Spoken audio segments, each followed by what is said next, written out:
Hello everybody, I'm Dr. Liudvikas Granickas from Lithuania. My hometown is Klaipėda and I am working as a radiologist for about 10 years. Today my topic is early breast cancer detection with mammography and ultrasound. So let's start. Today we're gonna overview breast cancer. Also we're gonna look at major risk factors and finally we're gonna reach our goal point early detection with which contains of self or clinical examination and imaging tests. Breast cancer is the most common type of cancer found in women all around the world. The average risk to developing breast cancer in females' life is about 13–15%.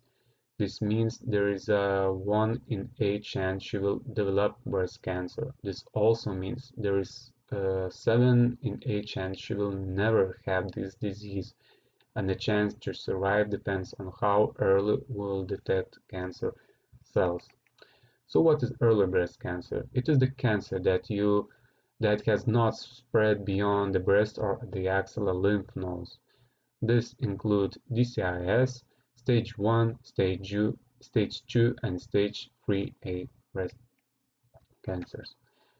Risk factors: gender, age, gene changes like BRCA1, BRCA2, and others, having a family history of breast cancer, having a personal history of breast cancer, having dense breast tissue, and having radiation to the chest.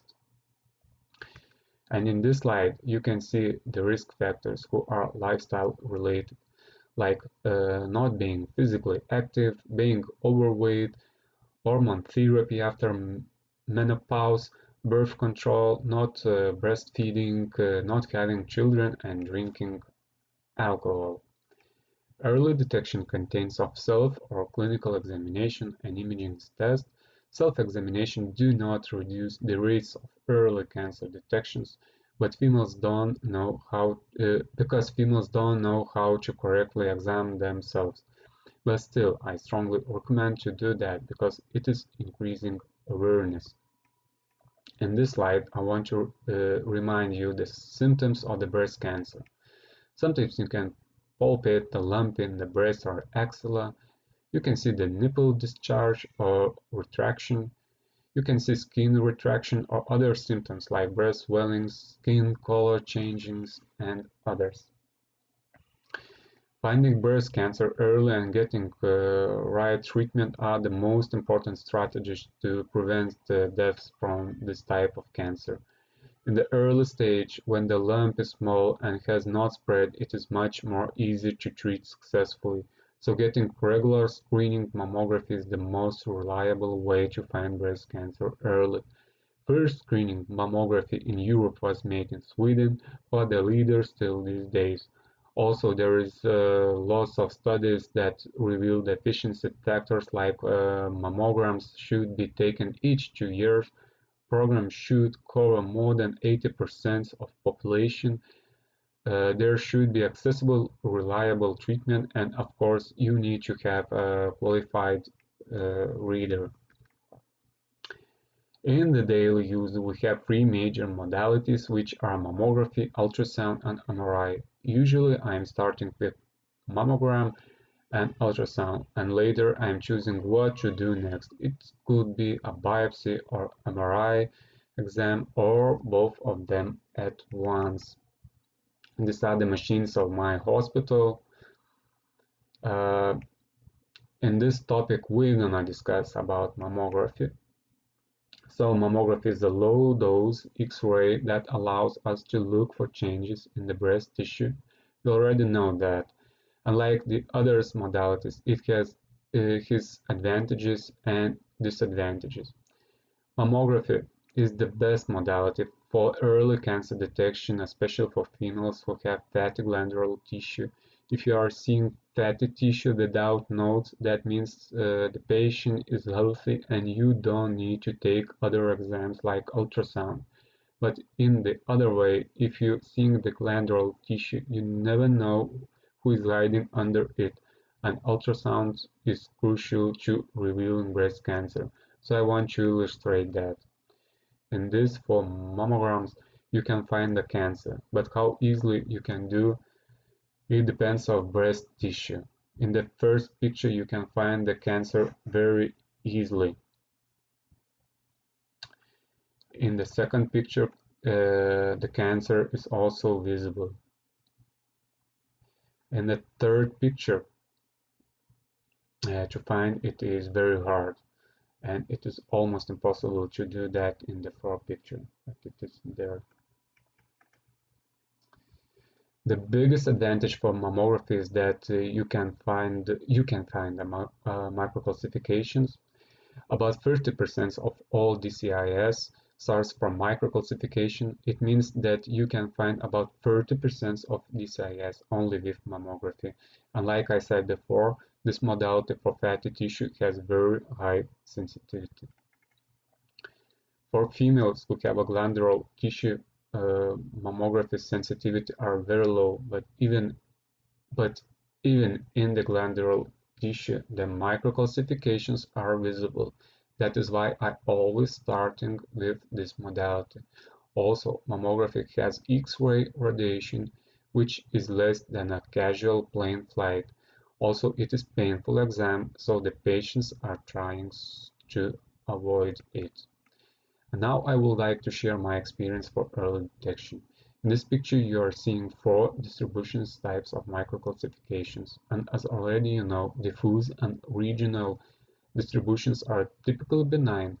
But what should you do if you have found typical benign calcifications in their shape but in linear, group, or segmental distribution? You always have to biopsy them as well as nodes or asymmetries if they are new. So I want to show you some cases. In the preaxillary zone, you can see a malignant lesion with a pathological lymph node. This is a lymph node and this is a malignant lesion. But close to malignant mass, there are microcalcification cluster. Both lesions were examined by a biopsy who revealed that these microcalcifications are benign. In this case, you are seeing dense breast tissue and many punctate microcalcifications, which we can categorize as typically benign, but in the upper outer quadrant they are forming a cluster. So we have examined them by a biopsy and later found a cancer. So my conclusion is always make a biopsy for linear, segmental, or cluster microcalcification, even if the appearance are typically benign. Next, we're gonna speak about breast ultrasound. Breast ultrasound, by the definition, is non-invasive medical test that uses sound waves to make a computer picture of the inside of the breast. It can show certain breast changes, like fluid-filled cysts, that are harder to identify on mammograms. Ultrasound is useful for looking at some breast changes, such as a lump, especially those that can be felt but not seen on a mammograms. Also, ultrasound helps us identify changes in women with dense breast tissue and also can be used to look at suspicious areas that were seen on mammograms. Ultrasound is widely available, easy to have, and does not expose the person to radiation. It also costs less than a lot of other options. Ultrasound can also be used to help guide a biopsy needle into area so that cells can be taken out and tested for cancer. Ultrasound is useful because it can often tell the difference between fluid-filled cysts and solid masses, what is impossible to do by a mammography. The biggest disadvantage for this test is that accuracy of the test highly depends on reader qualification. Also in this test, it is very hard to visualize microcalcifications, which are very important in early breast cancer diagnostic. I want to show you two clinical cases, so let's start with the first one.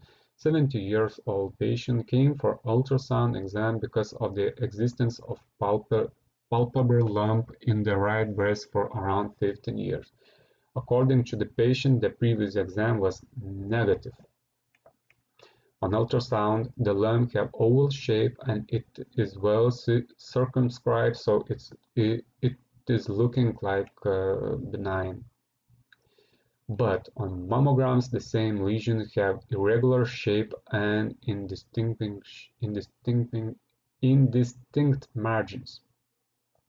So we decided to make an ultrasound-guided biopsy, which have revealed carcinoma with invasion.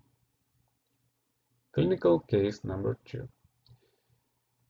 58-year-old patient who came because of palpable and painful lump in the right breast. On X-ray image, there is no evidence of malignancy. But on ultrasound images, you can see a lump with perinodular fat infiltration. So I have decided to treat this lump with antibiotics and ask the patient to come back after 1 month. So she came back after a month and the appearance of the lesion was the same. Then I took a sample of the lesion guided by ultrasound and the answer was echinococcus. Thank you for your attention.